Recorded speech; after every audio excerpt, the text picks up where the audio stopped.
Vamos a continuar y vamos a analizar precisamente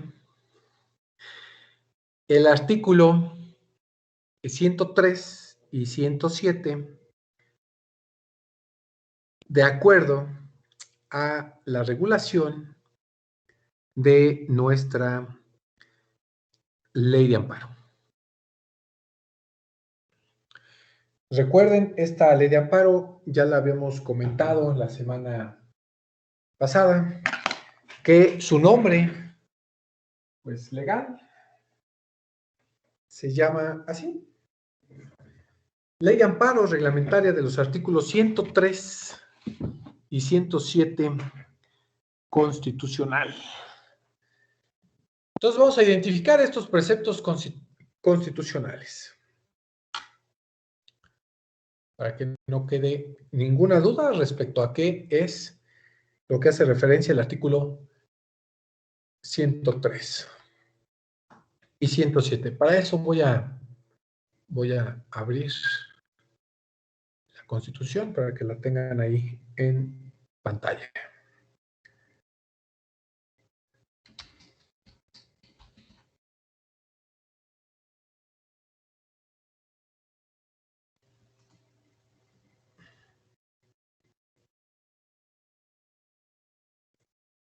Ahí está.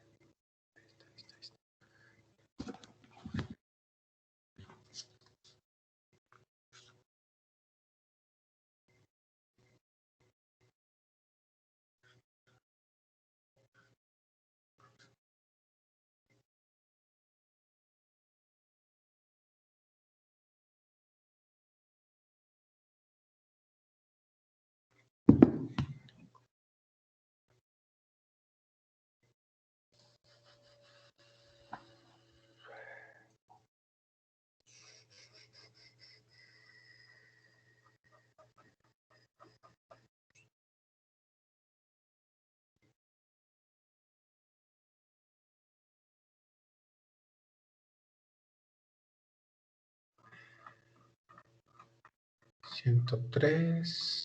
Estoy buscando, ¿eh?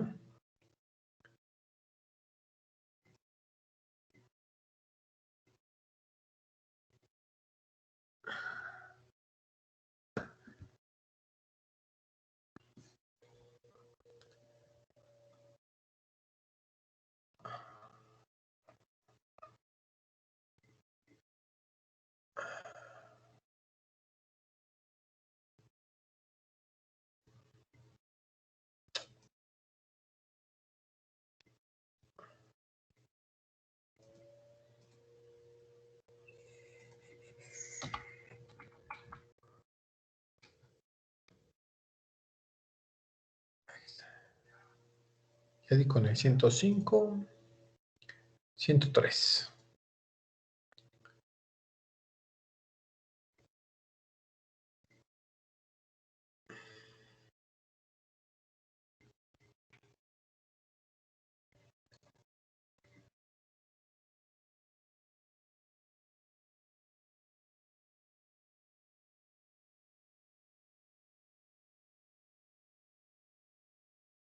Ahí está. Ese es el artículo 103.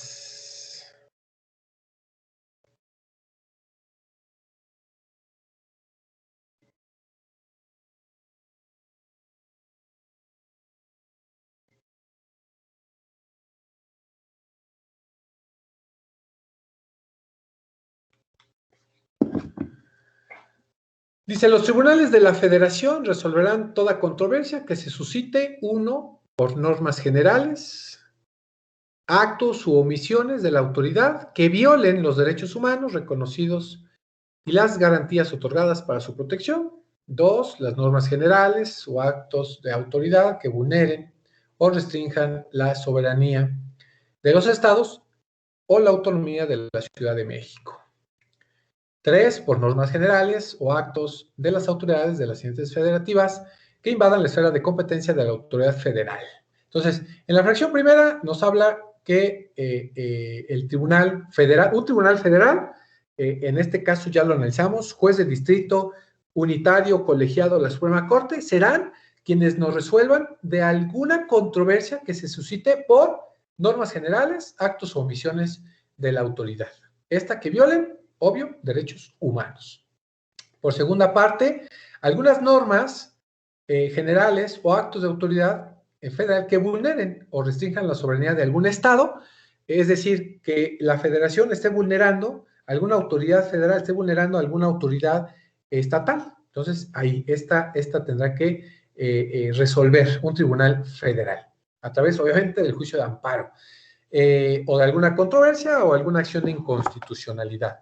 3, por normas generales o actos de las autoridades, de las entidades federativas que invadan también la esfera de competencia de la autoridad federal. Al revés, algún estado, la Ciudad de México esté vulnerando la esfera de autoridad o de competencia de que sea exclusivamente de la federación, entonces también le corresponderá a la Suprema Corte, ¿no?, resolver esta situación.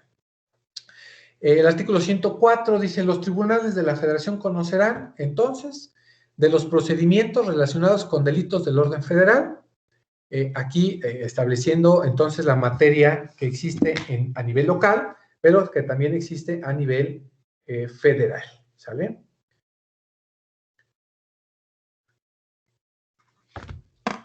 Dos, de las controversias del orden civil o mercantil que se susciten sobre el cumplimiento y aplicación de leyes federales o de los tratados internacionales celebrados por el Estado mexicano, a elección del actor o cuando solo se afecten intereses particulares,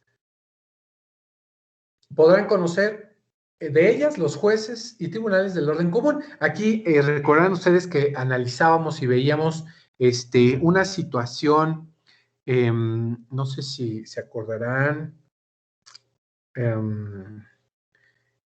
cuando veíamos competencia judicial o la competencia y que veíamos la competencia concurrente. Bueno, recuerden que en el demandante va a quedar la decisión ante qué juez va a iniciar su trámite o su demanda. Bueno, a esto se refiere. Aquí, cuando habla de controversias del orden civil o mercantil y que se tenga que aplicar una ley federal o algún tratado, tú como demandante vas a solicitar, tú vas a elegir ante qué autoridad, las de jueces y tribunales del orden común, o vas a ir a los tribunales del orden federal, ¿sale? Ahí deja ese margen. Las sentencias de primera instancia podrán ser apelables ante el superior inmediato del juez que conozca del asunto en primer grado. Bueno, pues ahí ya nos dice, ¿no? Entonces, puedes apelar, sí, ante la instancia superior. Recuerden que el del orden común, la instancia superior son las salas y después el juez de distrito, ¿no? O el unitario que corresponda a un amparo directo, un amparo directo o indirecto, el que corresponda. Entonces, ahí nos deja esa salvedad. 3, de los recursos de revisión que se interpongan contra las resoluciones definitivas de los tribunales de justicia administrativa. Bueno, hablando de la justicia administrativa, el recurso de revisión, que es el recurso de impugnación, entonces va a conocer estos tribunales al que le corresponda. 4, de las controversias que se versen sobre derecho marítimo, también por ser materia federal, también le corresponde la federación. 5, de aquellas en que la federación fuese parte. Recuerden que la federación, por ser una persona moral, cuando actúe como persona moral, sin ser acto de autoridad, tiene también que resolver, entonces, un órgano federal. 6. De las controversias y de las acciones a que se refiere el 105, ahorita lo vamos a ir a ver, el 105 habla de acciones y controversias constitucionales. 7. De las que surjan entre una entidad federativa y uno o más vecinos de otra. Recuerden también que un estado, principalmente hablando de límites territoriales, ¿no? Que yo soy de este estado, que no, que soy de este, que hay problemas de límites. Aquí en Cuauhtlán recuerden que tenemos problemas de límites territoriales con Teoloyucan y Cuauhtlán Izcalli. Aquí en San José Puente Grande tenemos problemas de límites territoriales con Tultepec de Santa Elena, y tenemos problemas de límites territoriales con Melchor Ocampo, Teoloyucan, Jaltenco y Zumpango, con del lado donde está la fábrica de Herdes, es de Cuautitlán, y todos la pelean, ¿no? Ahí tienen esa situación.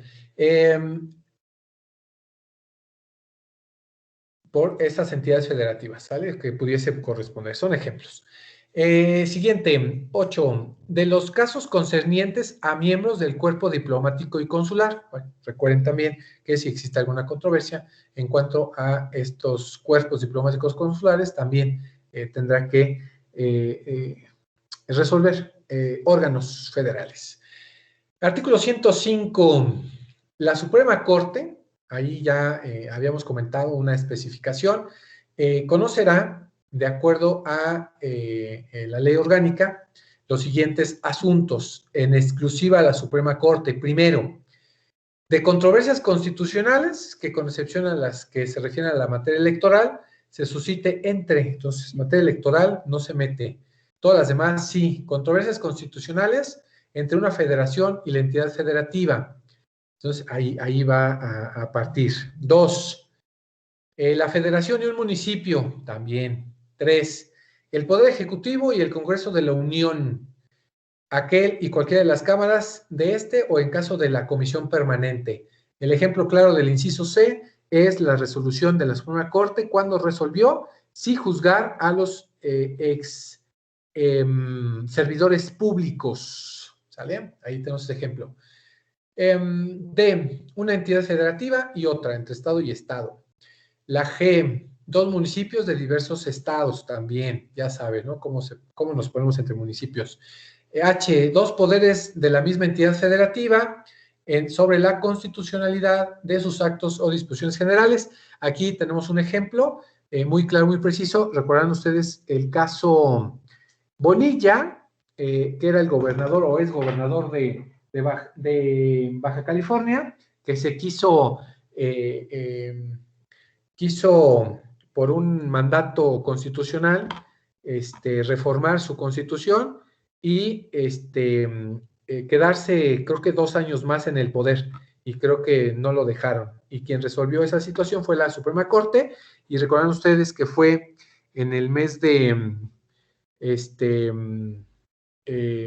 marzo, abril, como en mayo, que resolvió la Suprema Corte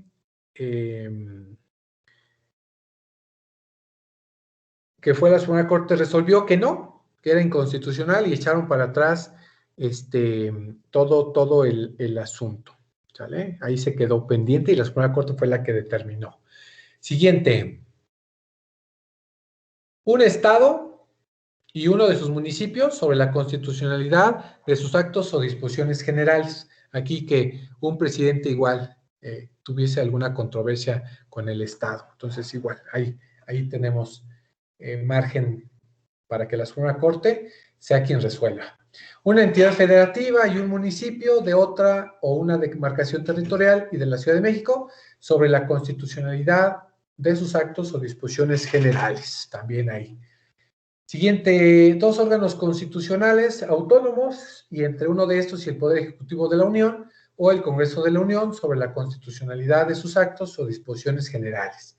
Lo dispuesto en el presente inciso será aplicable al organismo garante que establece el artículo 6 de la Constitución. Bueno, ahí. También, siempre que las controversias versen sobre disposiciones generales de la entidad federativa, de algún municipio, de la demarcación territorial de la Ciudad de México, impugnadas por la Federación, de los municipios o demarcaciones territoriales de la Ciudad de México, impugnadas por las entidades federativas o de los casos a que se refiere el inciso C y H anterior.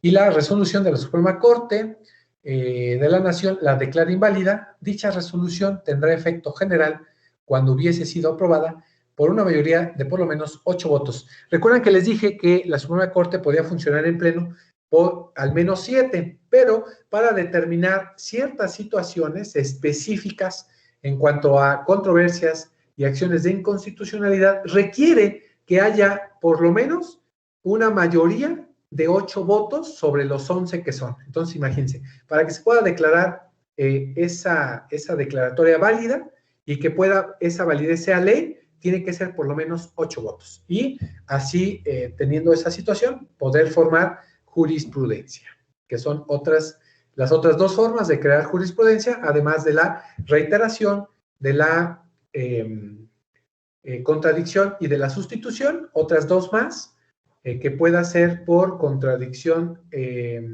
por controversia constitucional y por acción inconstitucional, siempre y cuando esa votación tenga mayoría de 8 votos.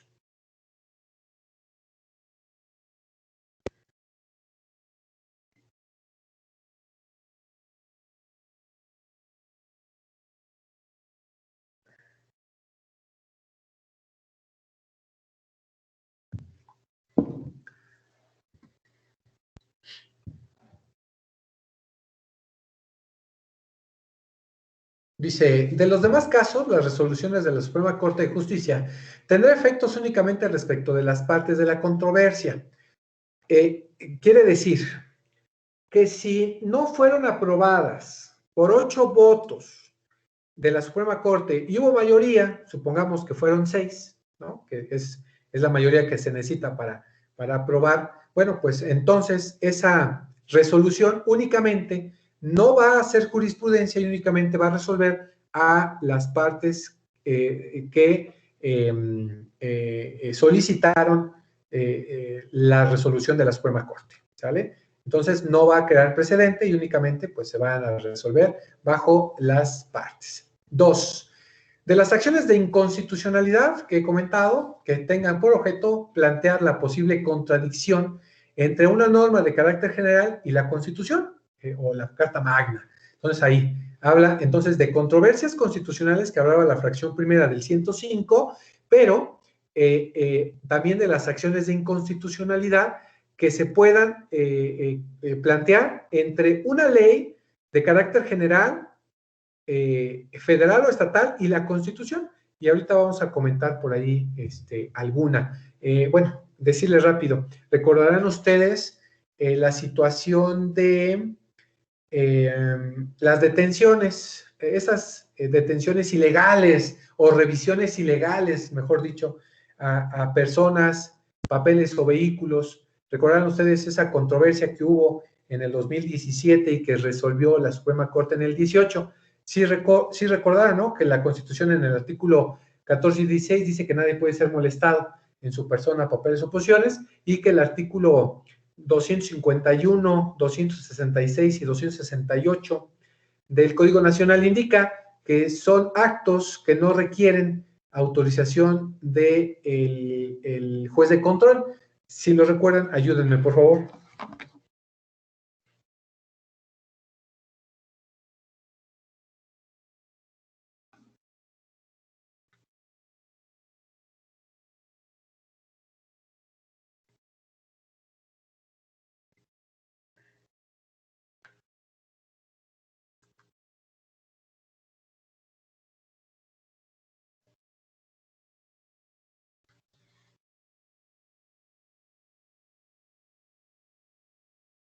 ¿Nadie? ¿Se quedaron mudos?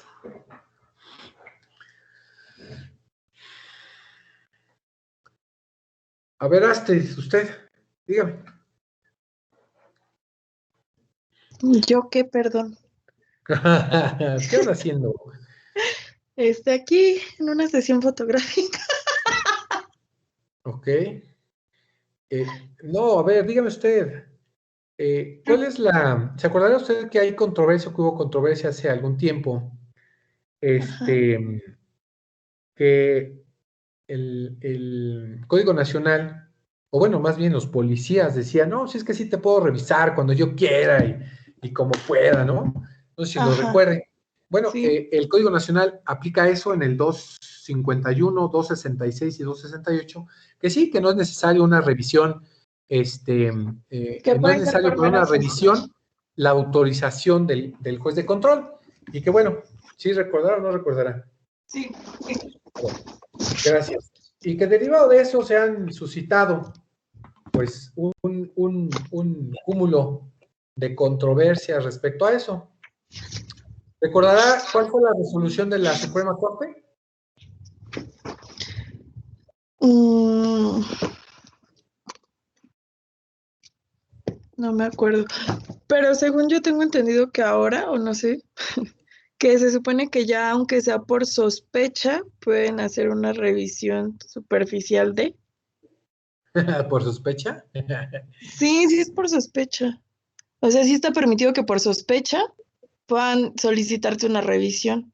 Pero como tal la famosísima revisión de rutina y esas cosas, pues es un acto de molestia y eso no se puede. Ok. ¿No? Sí, es correcto.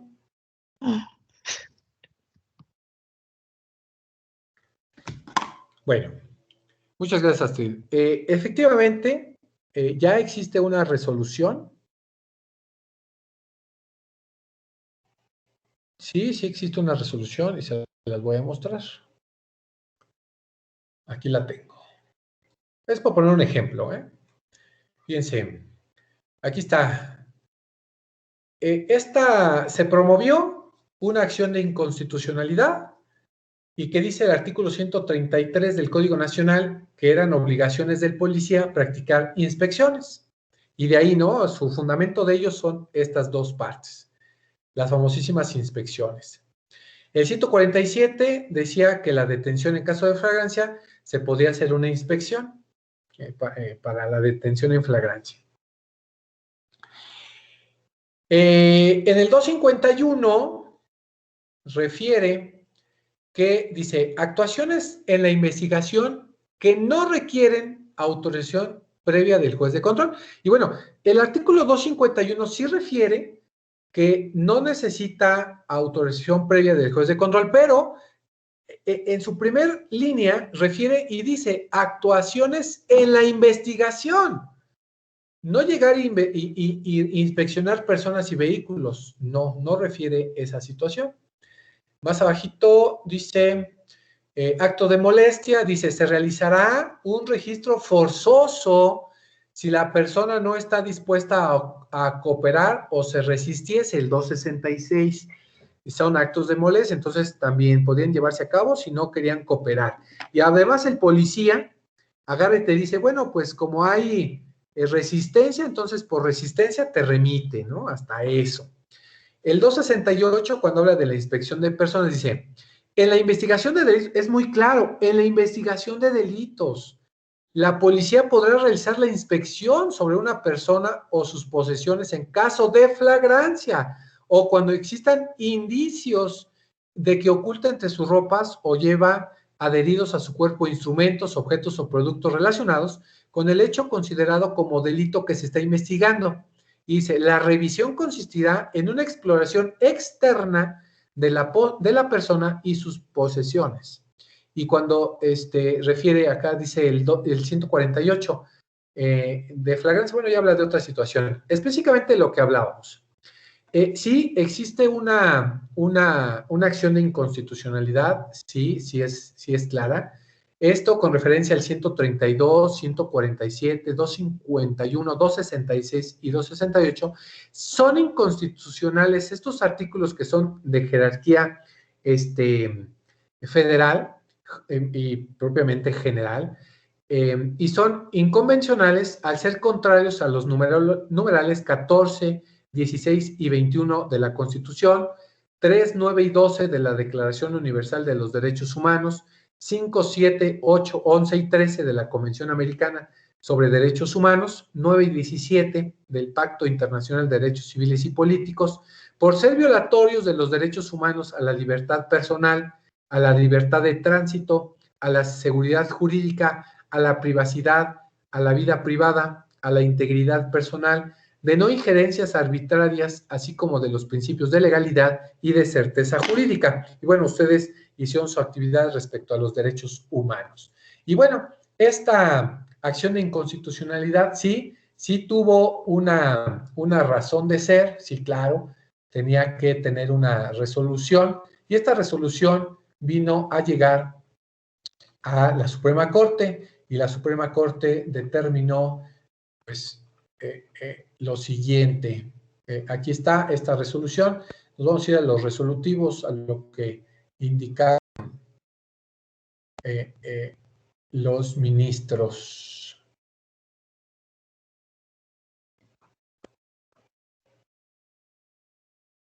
Bueno, es que en este hubo muchas cosas.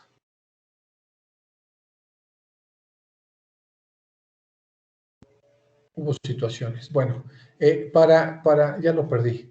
Para identificar claro el dato, el dato que se refería a esta situación, indica que primeramente, aquí están los resolutivos,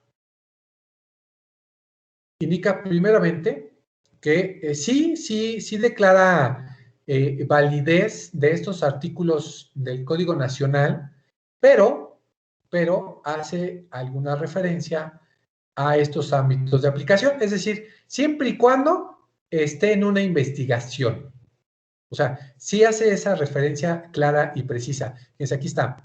En relación con el tema, el tema dice, para determinar, se partió de la base que de las inspecciones de personas y vehículos no constituyen una privación definida del derecho a la libertad personal, sino únicamente una afectación momentánea que deba estar justificada por la autoridad.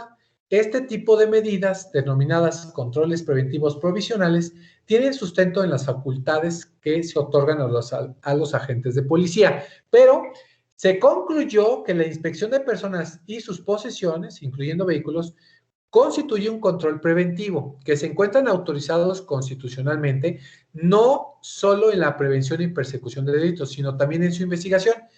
En el sustento anterior, esta situación sí hace válida, pero únicamente en las inspecciones de flagrancia. Entonces dice, cuando existe flagrancia, cuando un agente de policía o cualquier persona presencie directamente la comisión de un delito, y en segundo lugar, cuando el agente estatal advierte que se está cometiendo en ese instante un ilícito, pero en virtud de la presencia de una sospecha razonable, se justifica la realización de un control preventivo provisional como la inspección. Y para considerar que la inspección es legítima, aun cuando no se está en presencia directa de la comisión de un delito, esta debe basarse en una sospecha razonable, ya que sin ella se vuelve arbitraria. Además, la inspección solo puede consistir en una exploración externa de la persona y sus posesiones. Entonces, ahí, solamente en el supuesto de la investigación de un delito. Asimismo, también la inspección de vehículos, lo mismo. Si el policía dice que puede, sí puede realizar un control preventivo, pero únicamente puede inspeccionar si sabe, dice ahí, en ese momento el agente tenga una sospecha razonable de que en ese instante se está cometiendo un delito, y en tal virtud se justificaría que practique una inspección al vehículo, incluso a sus ocupantes. Esas son las resoluciones. Entonces, sí se pueden hacer siempre y cuando esté justificada. Si no se cometió un delito y fue por meramente una instrucción de tránsito, no pueden hacer inspecciones, ni de vehículo, ni de persona. Solamente que en ese momento el policía advierta que se está cometiendo un delito. Punto. Si no, de todos modos te van a detener, pero no alegues con el policía, ¿sale? Vas a recuperar tu libertad con el juez de control porque hubo una arbitrariedad, y este es nuestro fundamento para solicitar pues esa libertad, porque no se estaba cometiendo un delito en ese momento. Les voy a poner un ejemplo y que ha pasado muchas veces. Un vehículo va a una adecuada velocidad, a lo mejor acelera un poco, va un poco más rápido de lo señalado. Vehículo normal o vehículo de lujo, no importa, es detenido. En la solicitud de inspección de vehículos se encuentra con paquetes de dinero, de los cuales no se pudieron justificar en ese momento, o encuentran armas o encuentran drogas. Pero creo que esa inspección no se derivó pues de esa investigación de delitos, ¿no? Están parando arbitrariamente a todas las personas, no es posible. Bueno, en caso de que encuentren el fundamento para solicitar que no es un delito, porque no se pudo justificar dinero, droga o armas en el vehículo, pues es esta, ¿no? Que fue arbitrariamente inspeccionado, derivado a que no se cometió ningún delito para realizar una inspección. Esto fue lo que determinó la Corte en marzo del 2018.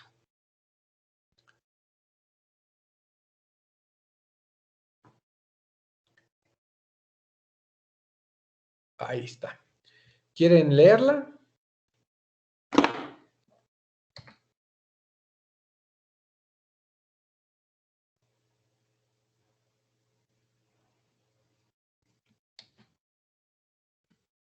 Ahí está. En el chat puse la liga. Bueno, esto cuando hablamos de contradicción, acciones de inconstitucionalidad entre una norma general y la Constitución. Dice, las acciones de inconstitucionalidad podrán ejercitarse dentro de los 30 días naturales siguientes a la fecha de publicación de la norma. Entonces, si nosotros vamos a solicitar un amparo por acciones de inconstitucionalidad, por la publicación de una norma que esté vulnerando a la Constitución, tenemos únicamente 30 días. Es pregunta de examen. Dice, el equivalente a 33% de los integrantes de la Cámara de Diputados. Entonces, ¿quién puede solicitarla?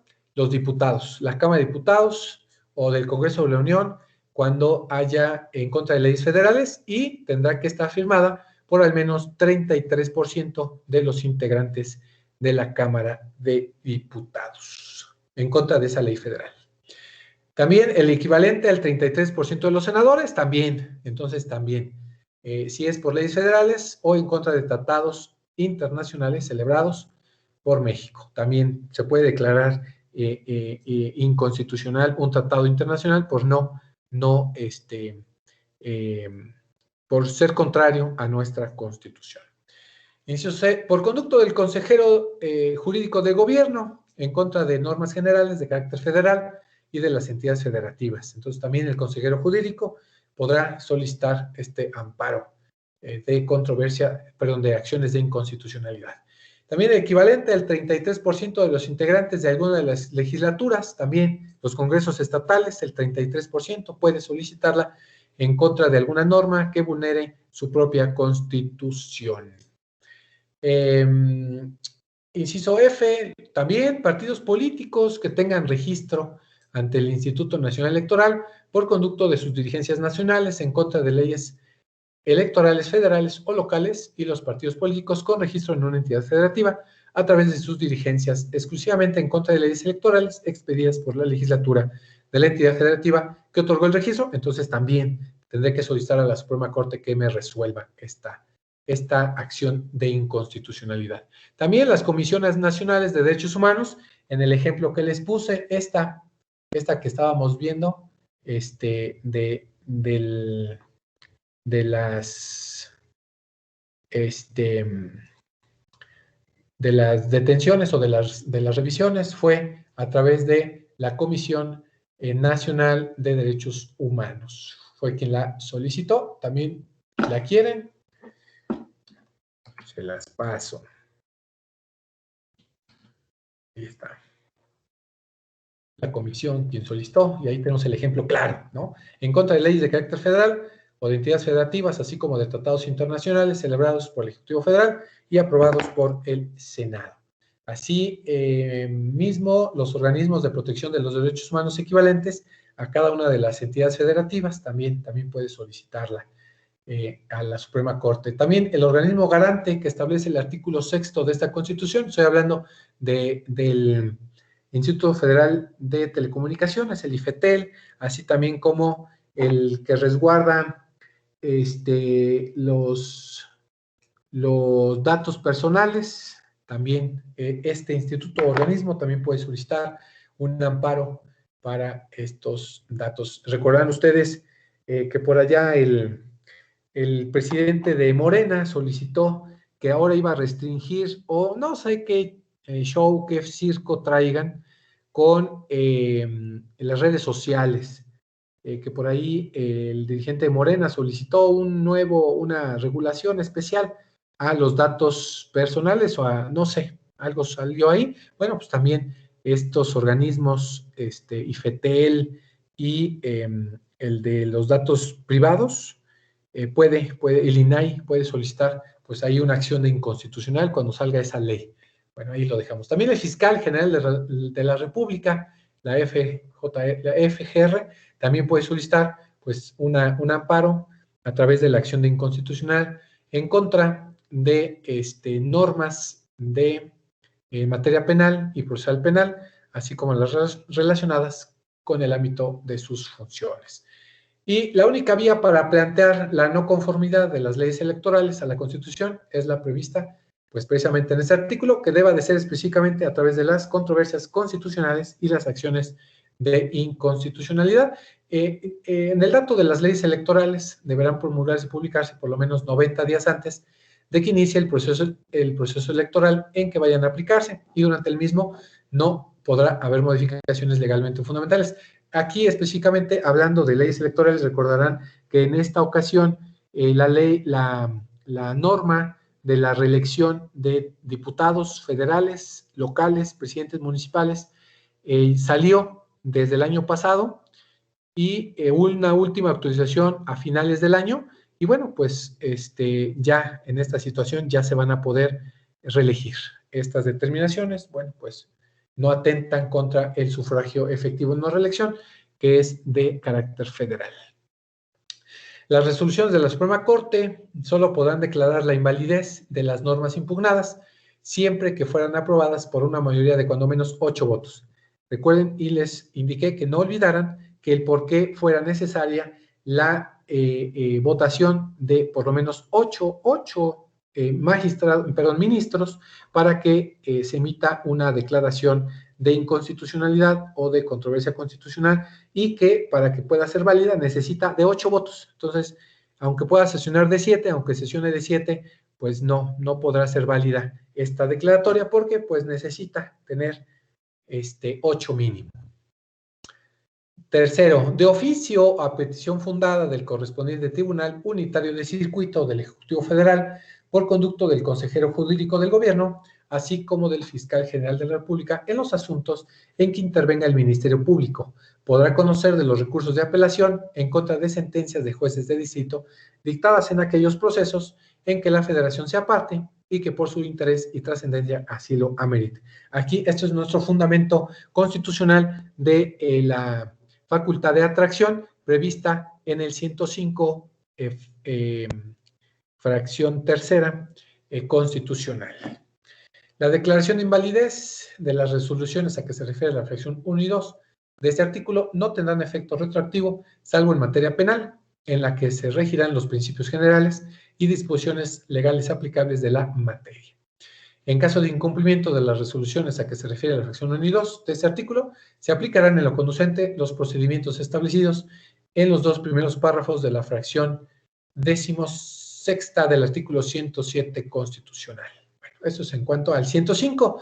El 106, también el regulatorio del juicio de amparo, corresponde al Poder Judicial de la Federación en los términos de la ley respectiva, la ley de amparo, dirimir, es decir, concluir o observar las controversias que por razón de competencia se susciten ante los tribunales de la Federación, entre estos y los de las entidades federativas, o entre los de una entidad federativa y otra. Es decir, si hay controversia entre distintos juzgados de distrito, le tocará al tribunal unitario. Si hay controversia de competencia entre los tribunales unitarios, les corresponderá resolver a los colegiados.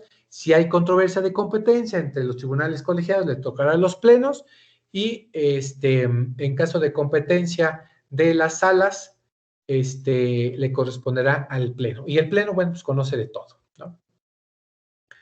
Y el 107, también recuerden que es regulatorio de la ley de amparo, las controversias de que habla el artículo 103 de esta Constitución, con excepción de aquellas en materia electoral, se sujetarán a los procedimientos que determine la ley de amparo, con acuerdo a las siguientes bases. Primero, el juicio de amparo se seguirá siempre a instancia de parte agraviada, teniendo tal carácter quien aduce ser titular de un derecho o de un interés legítimo individual, es decir, la parte quejosa, ¿no? Quien está solicitando.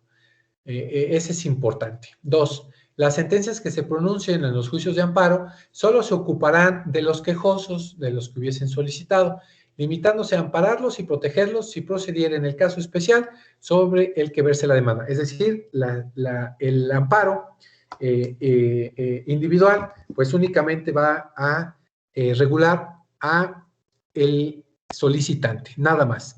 Aunque se declare una norma inconstitucional, pues la resolución de amparo únicamente aplicará a las partes, nada más, única y exclusivamente. ¿Sale?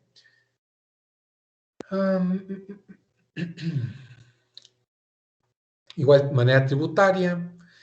Algo importante en el juicio de amparo, hay suplencia de la deficiencia de los conceptos de violación, hablando específicamente a la suplencia de la queja.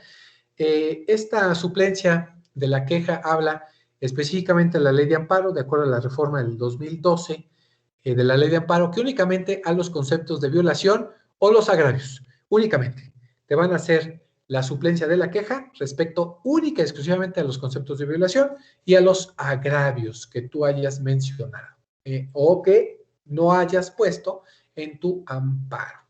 Si no los pusiste, no te preocupes. La autoridad te los va a suplir. Esa famosísima suplencia de la queja. 3. Cuando se reclamen actos de tribunales judiciales, administrativos o del trabajo, el amparo solo procederá en los siguientes casos.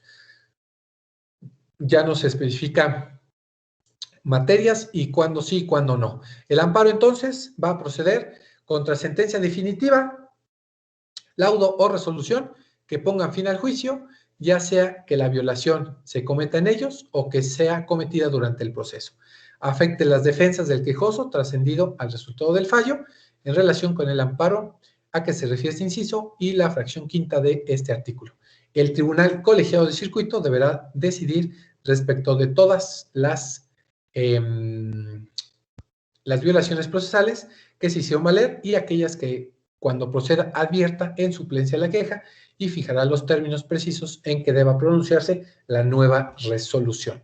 Si las violaciones procesales no se involucran en un primer amparo, ni el tribunal colegiado correspondiente las hizo valer de oficio, en los casos en que proceda la suplencia de la queja, no podrán ser materia de concepto de violación ni de estudio oficioso en juicio de amparo posterior. Estoy hablando del amparo indirecto y que si no hiciste valer tus argumentos en amparo directo, en sentencia, pues ya no los vas a poder hacer valer. Tengan cuidado con esa decisión. Recuerda, el amparo indirecto va a proceder en contra de actos dentro del proceso, violatorios a tus derechos humanos o constitucionales o procesales, y el amparo directo procederá en contra de resoluciones o actos que pongan fin al proceso, regulados en esta fracción. ¿Sale? También actos en contra de juicio cuya ejecución sea de imposible reparación. Bueno, pues por eso es que solicitamos el amparo, porque ya no hay algún elemento que sea de imposible reparación. Un ejemplo, mi vecino me ganó un juicio donde dice que yo estoy vulnerando o mi construcción pueda ser peligrosa. Entonces, el juez no valoró la inspeccional o no valoró la pericial en la materia correspondiente y yo sé que mi construcción es válida y que no se va a caer nunca. Entonces me voy al amparo y porque en la sentencia dice que me van a derrumbar. Entonces, para evitar el derrumbe, solicito el amparo con la suspensión del acto, que es el derrumbe, para que valore un juez de alzada si es viable el derrumbe o que se quede la construcción como está. Entonces, ahí tengamos cuidado. También contratos que afecten a personas extrañas al juicio. Sí, recuerden que hay a veces juicios en que el propietario o el verdadero propietario ni sabe que ya hay como 30 juicios en contra de esa propiedad, entonces también va a procurar el amparo, la protección al dueño original o el dueño que tiene mejor derecho. En materia administrativa, también cuando tengamos algún asunto en contra de autoridades administrativas, también va a proceder este amparo y tiene sus consideraciones ahí en contra. Entonces, tenemos amparos para aventar al cielo a ver cuál agarrar. Esto regulado en el 107 constitucional y que primordialmente esas son las cuestiones. ¿Dudas? ¿Dudas, jóvenes? Hay muchas, me van a decir, ¿verdad?